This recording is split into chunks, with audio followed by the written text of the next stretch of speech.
Bike lanes often grab the headlines, but they're only one part of the story. Behind every successful active transport project is a bigger conversation about safety, community, and how we use public space. In this episode, McCardel shares what he's learnt from years of designing streets for people, not just traffic. This is Streets and People, conversations about people and projects shaping how we move. Find us at GetAroundCaboolture.au. Today we're doing one of our People and Projects episodes, and I am here with Max McCardel. I'm here on Gubbi Gubbi country in Queensland in Caboolture. And Max, whereabouts are you? Hello Wendy and hello everyone, my name is Max. I am calling in from Bunurong country, which is down in Melbourne on the Mornington Peninsula. I live in Frankston, so just at the start of the peninsula there. I have my Ugg boots on today and I can imagine it's only that much colder in Victoria. It's a surprisingly lovely day at the moment and the sun is out and I'm looking forward to a nice afternoon walk. I know you because my partner was doing one of your courses and I sat in on that course, and that's where I actually got to know about you, because you've been designing bicycle infrastructure for a good wee while now. What made you interested in this whole area and why does it still matter to you today? I have always been very passionate about active transport, even before I realised it was a career opportunity or something that you could do for work and make a living out of it. I was very fortunate in my childhood to grow up in a local cul-de-sac type of environment where it was very low traffic volumes and it was a dead end. So you're not going to get a throughput of traffic. And what that meant for me as a child was the street was just an extension of my playground, of the local park, of my front yard. As you get older, you realize, oh, that's probably quite pivotal as to the way that I currently view our streets and transport network, and that has certainly influenced the way that I go about my design and installation of safer streets. That has generally been the way that I've grown up, of seeing a street as much more than a place for vehicles. That's where I spent a lot of time with my brother, and we played cricket in the middle of the street and we rode our bicycles and all manner of activities. Certainly wasn't a big, dangerous, scary place to be. It was just another place where we could hang out. You used a word throughput. If you wouldn't mind just explaining what that means. Throughput is just reference to a area of the transport network that is just for vehicles, for more and more vehicles to get through there quickly, and it's exclusively for that function, just to make it as easy as possible to be straight and direct in your vehicle and ignore all other objectives of that street. And you spoke before about what made you interested, and now why does it still matter to you today? So I am in the active transport design space. I've been very lucky in my career to have spent time out on site and seen the delivery of different shared paths, bicycle lanes, even very straightforward things like wetlands or car parks for open spaces like playgrounds and parks. I've also developed in my career to thinking more high level of prioritising where investment should go for new active transport corridors and projects, and thinking about where we will get the best value for money in terms of investment. Where I'm currently at is a lot of technical training, which I have been running in partnership with Safe Systems Solutions for many years now, and it's an opportunity to share best practice design and application of bicycle lanes and other active transport treatments. Just getting people around from A to B as safely as possible and not having to rely on a vehicle is very much what I'm all about, and part of my day to day just to do what I can to make it possible and feasible for councils and state governments to see their projects come to life. There has been a bit more engagement, certainly with the fuel crisis, about getting more people riding bikes. I know that during COVID, there were lots of pop-up bike lanes. A lot of them have disappeared, and so here we are with a fuel crisis, and I don't know if government departments are putting in more bike lanes, but how do we create infrastructure that will remain popular after the crisis? The pop-up bike lane was a really good example of that, where there is something that occurs and you can leverage from that. There was an opportunity there as well with the reduction in traffic volumes. I personally found that whole program very exciting, and I still utilize a lot of those pop-up bike routes. There's a lot of those pop-up bike lanes that still do exist, and it is amazing how frequented they are by bike riders now that they have the opportunity to connect from A to B without having going through C, D, E all the way to Z. They've got a much more direct and comfortable journey. So there is a lot of hostility by people who drive cars towards people who are riding a bike. I know that I get a lot of grief when I ride on the road, even for just a short distance. And then even when I'm on the road shoulder,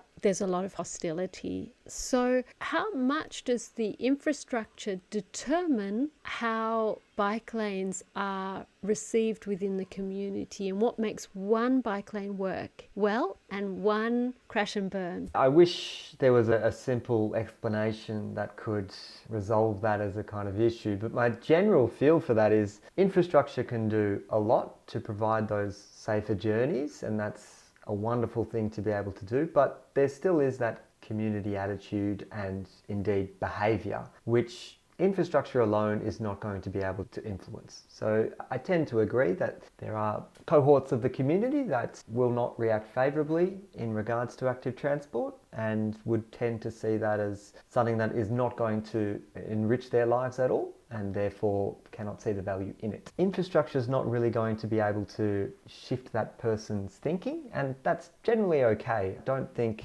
it would be reasonable to expect that all projects are going to satisfy all users. What I would be wary of is letting the opinion of perhaps those most vocal cohorts of our community drive our decision making. Yes, you may have concerns or people being very upset with the proposed designs or the way that a new street is being transformed.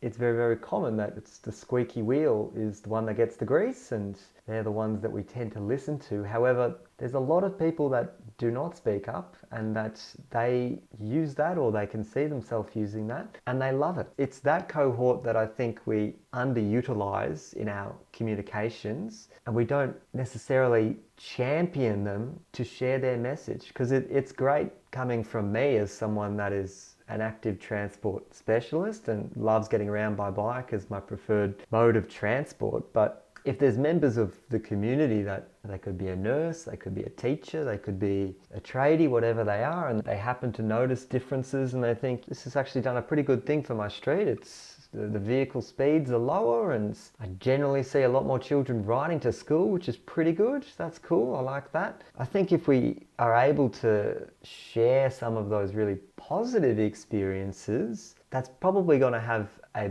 better chance of influencing the general rhetoric that we receive around different active transport initiatives. You've just gone out on your own with a new business to build infrastructure. Do you encourage, say, council to do community engagement very early on to gain more participation? Is that something that you provide, that you've done lots of? How does that work? I have just launched Stredic, which is very exciting. It's just more and more of the work that I've always done, and just very focused on active transport, which is great, but still doing lots of work with safe systems solutions. I've certainly done plenty of community engagement, and I've been involved in town hall meetings where you get very passionate people talking about how certain designs would affect their amenity, their potential ability to get from A to B and things like that. And it's great to have those conversations. It's imperative that we have those discussions and we listen to those people. It's also important that we acknowledge that not everyone will attend those sessions. Often we get people that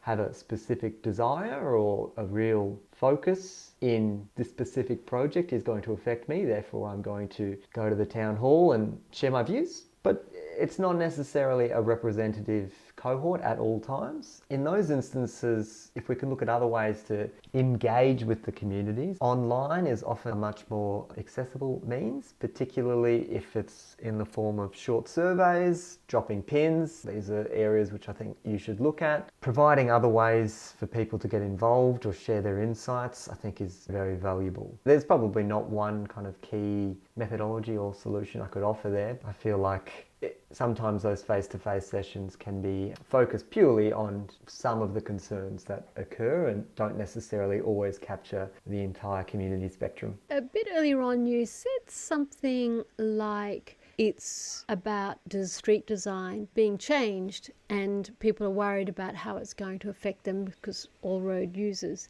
And I thought, well, today all road users are not being able to use that space effectively anyway. But we've been really locked in to this idea that when we say road user, actually we just mean cars. And then if they're a vulnerable road user, we distinguish that by their vulnerability rather than their humanness. I think it's intrinsic within humans to be wary of change, particularly if it's occurring on the road or street that they live on or areas that they pass. We have this inherent characteristic as human beings that we like structure, we like repetition. Things that kind of block that or propose alterations can induce anxiety. So by all means, we need to acknowledge that change can be a little bit scary, but it shouldn't be an inhibitor to innovation or acknowledging that change can be very good as well. A good example of this is if we even look at something as like speed zones. So the rural default in Australia, most say it's 100 kilometres per hour, and we just accept that's what it is and that feels about right, and 50 in built up areas, that's it, that feels about right. Importantly, the term and the phrase that I'm using there is that feels about right. And where do you get that feeling from? That's purely based on your lived experience and the way that you have grown up. If we looked at a different environment with different speed zones, it's likely you would still say those relative speed zones, that's what feels right to me. And so the same kind of psychology applies to road environment changes. If you're used to seeing a road a certain way, if you're used to traveling a certain way, anything beyond what you are used to seeing may challenge your kind of DNA or the way that you have always viewed that space. It's not to say it's right or wrong, it's just an acknowledgement that if you haven't experienced something, then that change can be a little bit unnerving. I often ride on the road shoulder because I don't want to be with the pedestrians, I don't want to be mown down by the cars, I don't want the verbal abuse. I get quite a lot of verbal abuse and that's really no fun. I often have this fantasy of could we put in some, say, little bollards on the road shoulder and create a safe infrastructure? And then I sit there going, how would it be for the people whose houses are there? They can't then park in that space, they can't put their trailer and their caravan and their whatever in that space, another car. And they're quite high-speed roads and it can be quite scary to have to slow down, and so often they'll move to the side in order to turn into their driveway. Talk me through how, if I had a magic wand and I thought I want to do that, I want a bike lane on a corridor, I don't want backlash, and I want the neighbours to be okay with it. Talk me through what are my options. Parking is a very challenging topic because people generally feel like they own the space in front of their home, which is not true. That is public land and it is to do with, as the public or Crown believes is the most appropriate use of that land. It is very difficult to convince people that that is better serviced for other users because they want that direct link, and I can fully appreciate that. There is a more extreme view of that.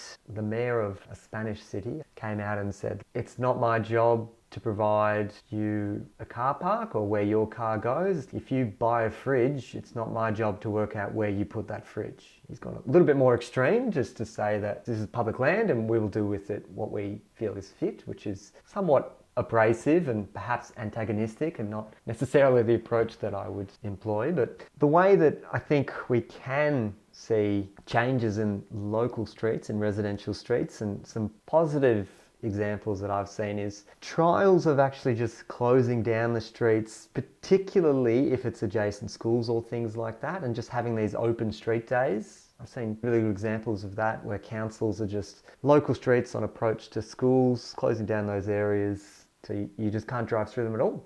And then the children are just riding and walking and scooting all along the street there. Could be one day a month or something like that where that occurs. And that to me is really positive messaging that the street isn't just for cars. It is absolutely just an extension of public space. That's just one example. In terms of if you've got a specific corridor in mind where you'd love to see that change, it's going to involve a lot of very strong conversations and lots of listening and opportunities to do your best to meet in the middle and perhaps try and get an outcome that is going to service both kind of users, I guess. But it is a challenging space, and as soon as you're talking about people's car spot adjacent their home, then it is a challenging area. It sounded to me that it's not so much about closing the street, it's more about opening the street so more people can use it. I'm wondering if some of the way that it's framed is very, well, we're closing it to cars so it's closed, as opposed to we're opening it up to more users so more people can enjoy the street. And I wonder how much of that car brain thinking actually derails these good projects, because we are so stuck in our minds that we just don't even think there's a possibility or an alternative, or the way we frame the language is determining the outcome, if you like. I completely agree. Yes, I think language and the way that we communicate these ideas is very important. Even the use of the word streets as opposed to roads. Generally, people think of roads as fast-moving traffic and people in vehicles, and they're going to be the king, and that's all there is to it. Streets inherently is a little bit more family friendly. That's where people grow up, that's where people have their homes, and that's areas where we're likely to see a little bit more of this change in terms of opening up and not just seeing it's all for vehicular use. I think language is incredibly important. Another example is bicycle riders. There's lots of different ways that bicycle riders may be referred to, but people who ride bikes is a pretty good one, because that's what they are. They're people. It's a human being that just happens to be pedaling to get to the shops or get to school or whatever it is they're doing. It's a human being. It can be very alienating to refer to people riding bikes as cyclists, because people conjure up all images of what a cyclist is, and sometimes those can evoke quite pejorative images. Language can be very important in that, to remember and reflect that whether you're walking around or you're riding a bike or even if you're getting in a car, it's a person, it's a human being, and we need to all look after each other. We're a community and we all want to go home at the end of the day and make sure that we've done our best to support all those around us. And so there is a lot of hostility. What infrastructure do you suggest is a good place to start with infrastructure, creating change, making our streets more welcoming for kids so they can ride bikes to school? Tell me some low-hanging fruit. I really think we need to be prioritising off-road paths for more and more active transport users. That's exactly what we know people feel most comfortable using. We know off-road is where people want to be riding and walking and getting away from vehicle traffic. So I think those are the areas that should be prioritised. People feel safer, and when people are feeling safer, you will see the uptake in them. This kind of backlash occurs frequently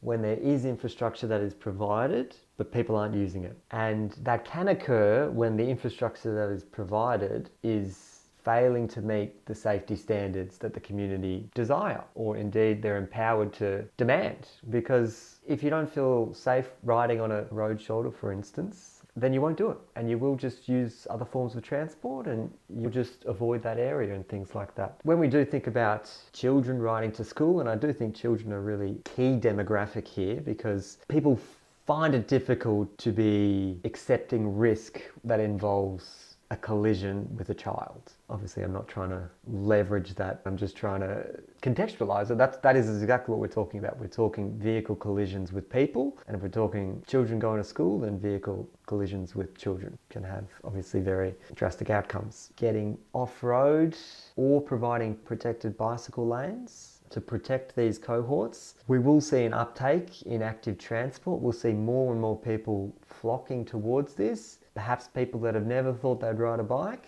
they'll be like, yeah, I'll give it a shot now. It's going to get me from A to B and it's going to be fun. I guarantee it, you'll probably have a good time doing it. Could be a little bit quicker depending on what environment that you're in. If you're in a congested area that's just got lots and lots of vehicles and they all get stuck at the one intersection and you're on a bicycle, you'll feel terrific. that you just get to ride through all of that, and maybe you can get home a little bit quicker and get some exercise in, and lots of benefits associated with it. I was feeling a bit flabby and unfit this morning, and I have an e-bike and it's great. I love my e-bike. So I felt a bit slack because I had the battery on all the time. I just went for a quick pootle around. I didn't get any sweat, and it was just so nice just to get a little bit of exercise. That is a good kind of definition of the riding experience, where you just become so much more in tune with your surrounds and you feel much more part of the earth. It's not you're sitting in a machine and you're just getting from A to B and you're just ignoring whatever happens in between A and B. You are part of that journey, and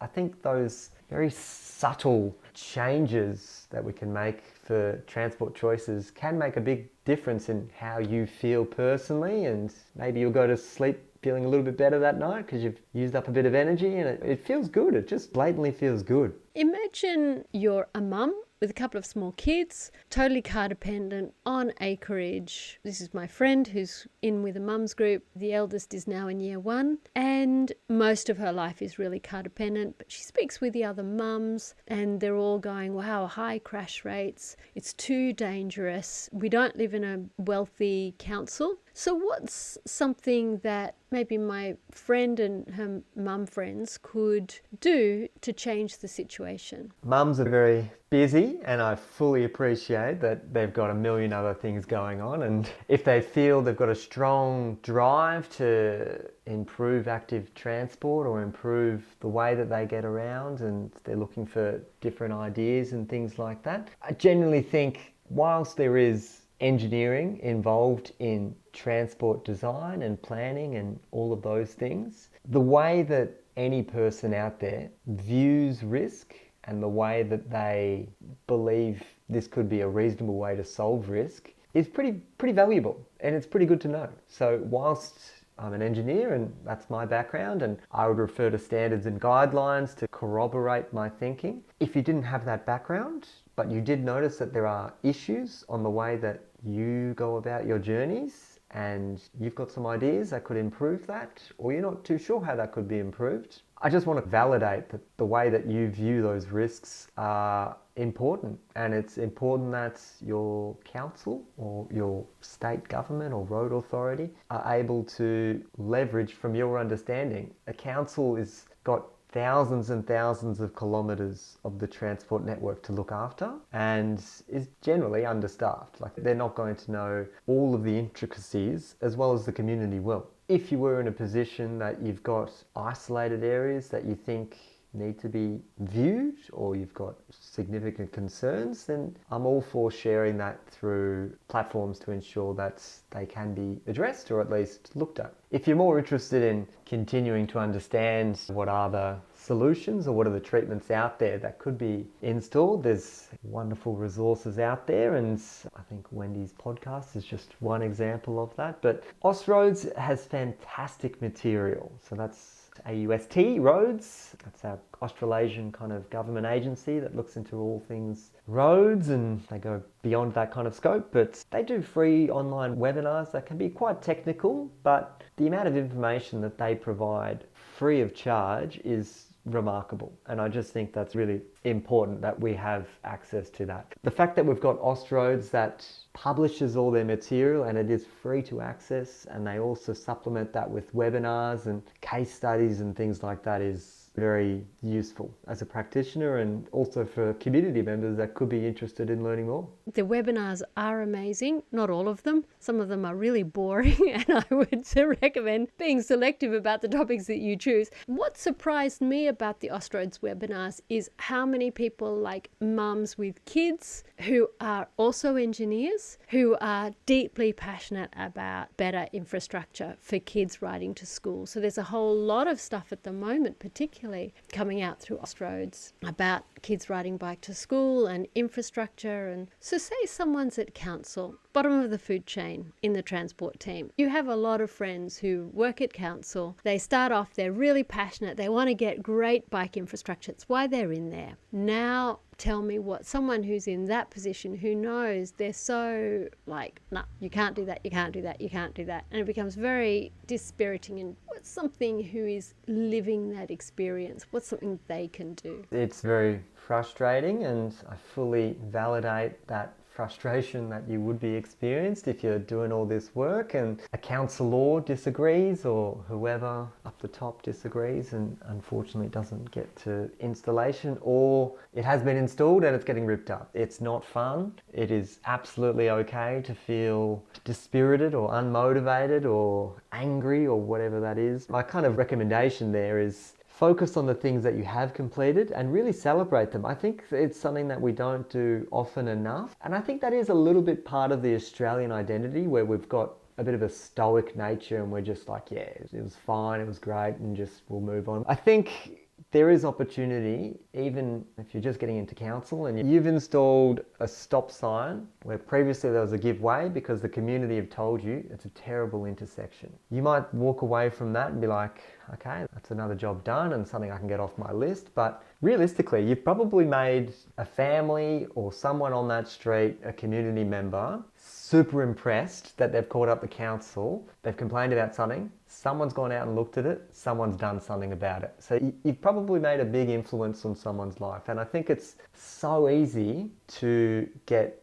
disheartened by people complaining about your projects or focusing on all those projects that you think are great and they're not going ahead. But there's a real opportunity to celebrate on things that you have done and just focus on those wins that you have done. Maybe keep a separate list or something like that of things that maybe aren't as big as and exciting as a new interchange that's only for bike riders. I think just giving yourself a pat on the back and acknowledging that you're still in a good space. The transport community it's a great industry. There's lots and lots of goodwill in this industry, and if you ever need to reach out to others and try and give you that kind of pat on the back, there's people out there that would be happy to give you the thumbs up saying that you're doing a good job. It's interesting you say that, because I'm quite the letter writer to council and I'm often reporting problems, and I use the app Snap Send Solve. Lo and behold, this week I got a letter back saying we're going to make these footpaths better by putting in some ramps, increasing the pedestrian access, removing those banana bars. I'm just going, oh my goodness, knock me over with a feather. I just never thought that would ever happen. I just put it out there, see what happens, and I know that 99% of the time it doesn't. But I'd have to say lately, I think I'm getting better at how to do it, how to make complaints, what is useful to talk about. I think one thing that is really useful is to take photographs of a number of different places that are nearby. That really highlights it's a systemic issue. It's not just one little ramp